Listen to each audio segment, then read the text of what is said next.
I now give the floor to His Excellency Workneh Gebeyehu, Minister for Foreign Affairs of Ethiopia.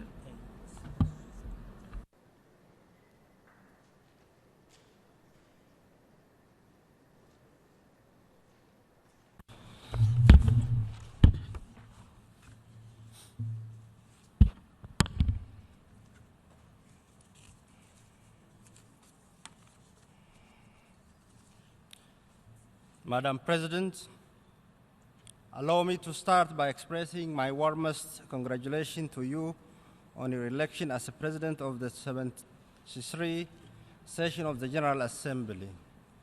I can assure you of my delegation's full support and cooperation in the effective discharging of your responsibility. Let me also convey my sincere appreciation to your predecessor for his able leadership of this August Assembly for the past year. This, of course, is a year in which the United Nations lost one of its icons, someone who rose through the ranks to lead the organization, and someone who, as the Secretary General rightly said, truly represented what the United Nations is all about. We mourn the loss of the illustrious son of Africa, who left an enduring mark on the world stage, Mr. Kofi Annan. Madam President, we are meeting at the time when multilateralism is facing serious challenges, and yet there has never been a time when we need multilateralism more. This is why this gathering of nations under the umbrella of the United Nations is very important. It remains the only universal organization whose very ideals of freedom, equality, and justice are still as valid today as they were in its inception.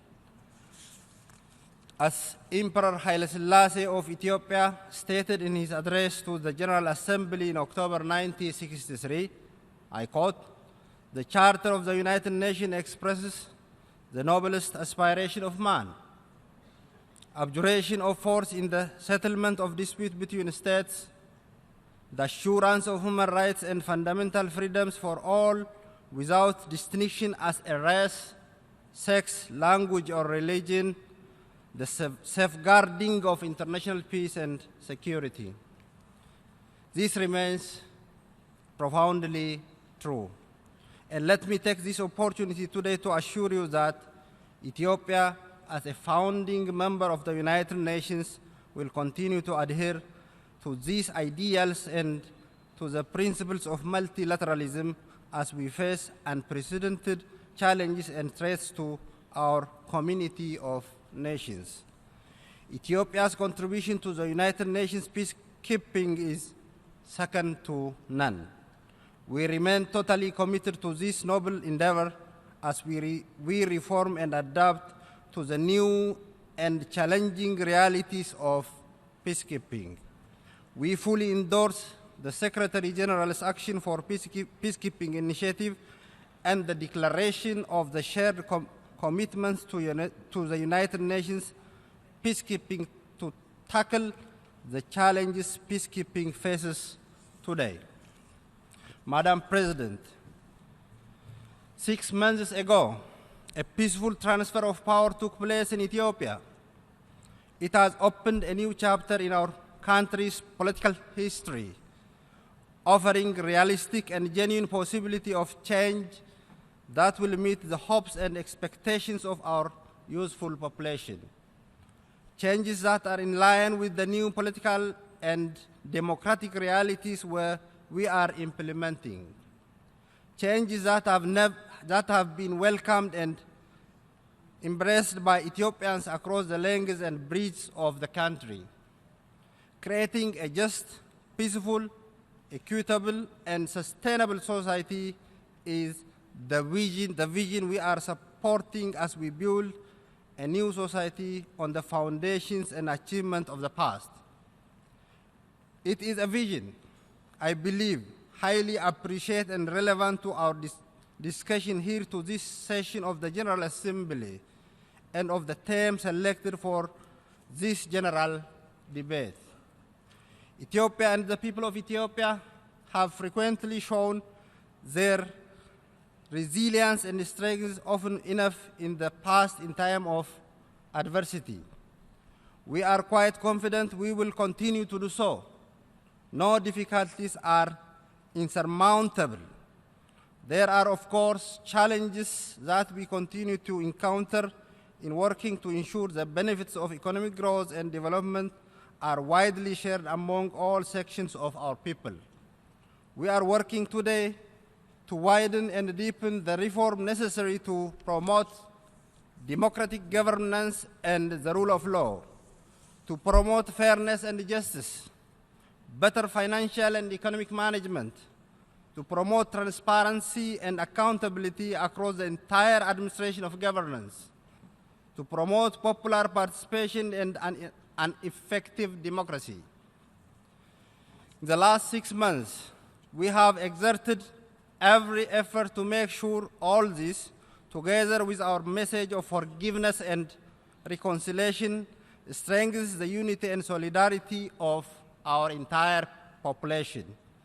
The new government, led by His Excellency Prime Minister Abiy Ahmed, is taking a series of measures, opening up the democratic space in every direction, opening up the economy, removing previous constraints on development such as corruption, human rights violations, and failures of administration and governance.